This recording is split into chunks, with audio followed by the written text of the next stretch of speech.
Assalamualaikum warahmatullahi wabarakatuh. Bismillah, alhamdulillah, assalatu wassalamu ala rasulillah wa ala alihi wa ashabihi wa man wala. Pemirsa dan pendengar, mari kita lanjutkan kajian Islam fikih ayatis syiyam. Qala al-muallif rahimahullahu ta'ala, mufsidatus saumi, hal-hal yang merusak puasa. Dalam arti hal-hal yang membatalkan puasa. Yang pertama adalah al-jima'u fi nahari Ramadan, yaitu jima berhubungan suami istri di siang hari bulan Ramadan. Kalau kemarin-kemarin ya sebagai rukhsah, kemudian diperbolehkan berhubungan di malam hari, tetapi di siang hari ini adalah larangan keras, ya, bahkan nanti dendanya itu sangat berat apabila seseorang melakukan hubungan di siang Ramadan. Diriwayatkan ada sebuah hadis yang menarik bahwa bainama nahnu julusun indan Nabi sallallahu alaihi wasallam, ketika kami tengah duduk-duduk bersama Nabi, id ja'ahu rajulun, tiba-tiba datang seseorang, ya. Faqala ya Rasulullah halaktu, maka ia berkata, wahai Rasulullah, celaka aku ini, ya. Qala malaka, maka Rasulullah bertanya, ada apa denganmu? Apa yang terjadi? Qala waqatu alam ro'ati wa ana shaim, aku telah berhubungan dengan istriku padahal aku sedang berpuasa, atau aku tengah berhubungan dengan istriku di siang hari ketika aku berpuasa. Maka apa? Jawab Rasulullah. Maka Rasulullah dengan tegas, faqala hal tajidu raqabatan tu'tiquha, apakah kamu, ya, punya budak untuk kamu merdekakan, karena itulah, ya, denda bagi orang yang melakukan hubungan di siang hari bulan Ramadan. Dendanya yaitu memerdekakan budak. Apa jawab orang tersebut? Qala la, aku tidak punya wahai Rasul. Ya. Kemudian Nabi bertanya lagi, fahal tastati'u an tasuma sahroini mutatabi'aini, apakah kamu mampu puasa 2 bulan berturut-turut? Jadi kalau tidak ada budak atau tidak punya budak, maka dendanya, kafarohnya berhubungan di siang hari bulan Ramadan adalah menggantinya, ya, di samping mengkondoknya juga ditambah, yaitu puasa 2 bulan berturut-turut. Apa jawab orang itu? Lah, aku tidak mampu wahai Rasul. Bagaimana, ya? Aku tidak mampu. Ya, ini baru berapa hari saja bulan Ramadan sudah, ya, istilahnya begitu. Ini baru berapa Ramadan saja sudah kecolongan ini, ya. Kalau 2 bulan berturut-turut, wah, itu jelas tidak kuat wahai Rasul. Akhirnya Rasulullah, fahal tajidu it'ama sittina miskinan, apakah kamu, ya, bisa memberi makan 60 orang miskin. Jadi kalau tidak mampu puasa 2 bulan berturut-turut, maka dendanya adalah memberi makan 60 orang miskin. Apa jawab orang tersebut? Saya ini tidak punya wahai Rasul, saya tidak mampu memberi makan 60 orang miskin. Wah, ini kacau nih, ya, udah melanggar, tidak punya apa-apa. Akhirnya sampai Rasul juga diam, wah ini gimana ini solusinya ya? Famakasan Nabi, maka Nabi diam beberapa saat, ya. Fabaina nahnu ala dzalika, maka ketika kami ya dalam kondisi diam, semuanya juga diam menunggu bagaimana keputusan Nabi terhadap perkara yang cukup unik ini, tiba-tiba ya utian Nabi bi'arokin fiha tamrun. Tiba-tiba Nabi diberi seseorang ya satu keranjang penuh yang isinya adalah kurma sebagai hadiah. Ya, datang orang membawa hadiah untuk beliau.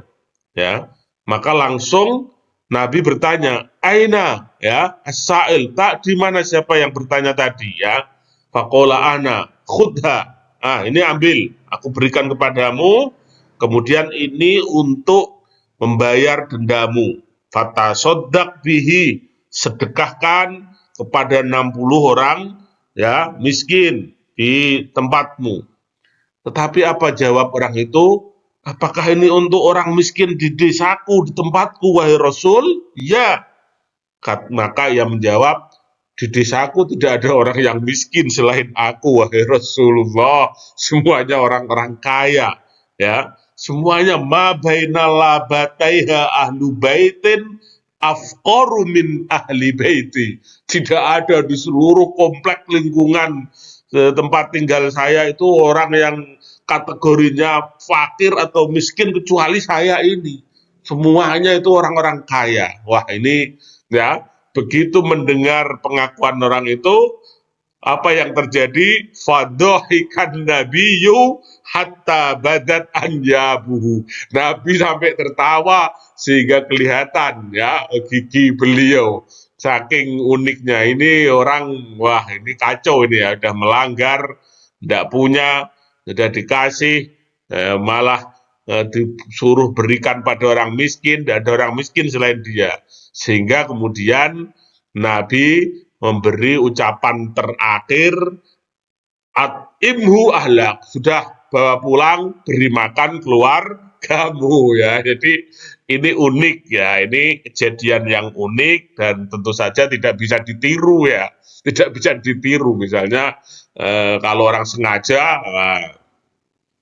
hanya itu awal-awal ya, awal-awal ada larangan itu pernah terjadi kecelakaan dalam tanda kutip seperti itu ya. Itu merusak puasa. Berikutnya inzalul maniyi bikhtiyari. Keluarnya ya mani, keluarnya sperma tetapi bikhtiyari, dengan jalan diusahakan artinya. Kalau keluar sendiri karena mimpi basah, tidur ya, mimpi basah keluar, maka itu tidak membatalkan puasa. Atau bahkan karena memandang, ya ada anak muda, ya gejolaknya masih tinggi, memandang gambar atau melihat TV ya, atau melihat apa, yang kemudian dia terangsang sampai keluar, maka itu juga tidak membatalkan puasa, karena itu tidak ikhtiari. Tapi kalau menyentuh, ya, kalau ada gambar disentuh, ada potret atau foto disentuh, kemudian dibayangkan dia keluar, maka batal puasanya. Karena itu namanya bikhtiari, diusahakan olehnya, ya, itu namanya bikhtiari itu seperti itu maksudnya, ya, karena dia sudah menyengaja, ya, menyengaja.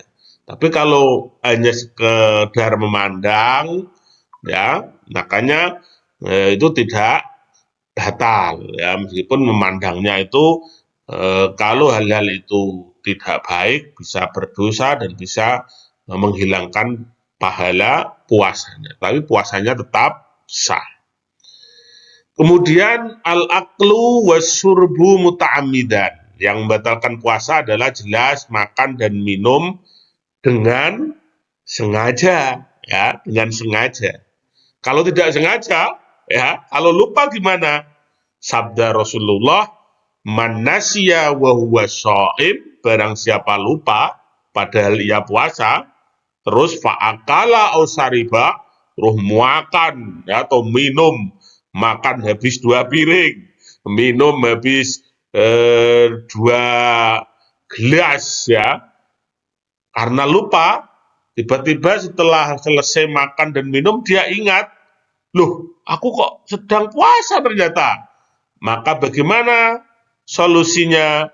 Falyutimma saumahu, maka teruskanlah puasanya. Jadi puasanya tidak batal.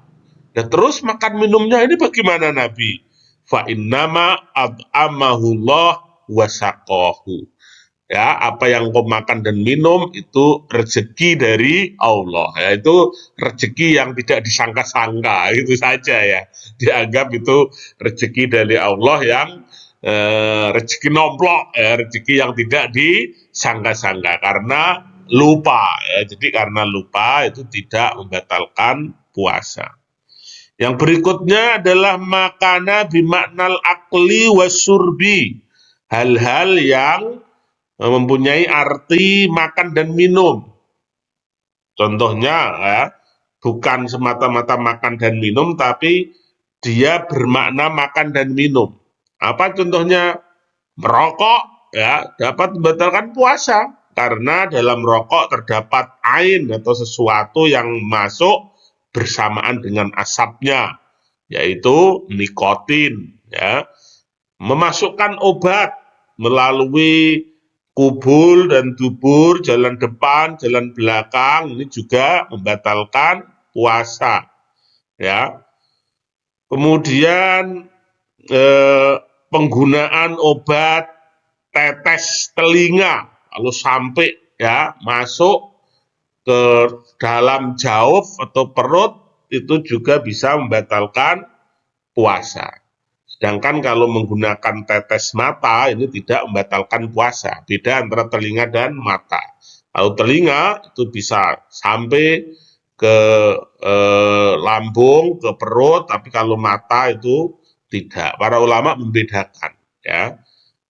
Adapun penggunaan jarum suntik, misalnya kesimpulan dari ulama-ulama kontemporer mazhab Syafi'i ada 3 pendapat. Ada yang membatalkan secara mutlak, ada yang tidak membatalkan secara mutlak, ada yang ditafsil atau dirinci. Sehingga kalau itu suntik, ya maka itu masih boleh. Tapi asal ketika melalui otot, lalu dirinci tidak membatalkan puasa. Tapi kalau melalui urat, membatalkan puasa. Kalau mengandung zat-zat bergizi, itu intinya makanan bukan obat, ya agar kuat, diinfus makanan itu juga membatalkan puasa. Tapi kalau itu obat, maka kita cenderung mengikuti pendapat yang tidak membatalkan. Itu. Kemudian berikutnya yang membatalkan puasa lagi adalah at-taqayyu'u amdan, muntah ya, sengaja mengeluarkan ya dengan sengaja. Ini sengaja muntah. Ya, kalau tidak sengaja tidak apa-apa, tapi kalau sengaja dimuntahkan maka juga membatalkan puasanya.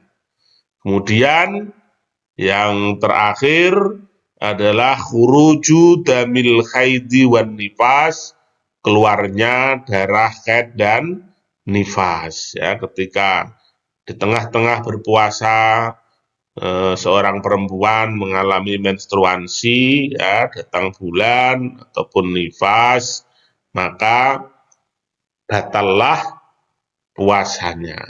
Demikian beberapa hal yang membatalkan puasa. Akhiran aqulu lakum wal afwa minkum, tsumma assalamu alaikum warahmatullahi wabarakatuh.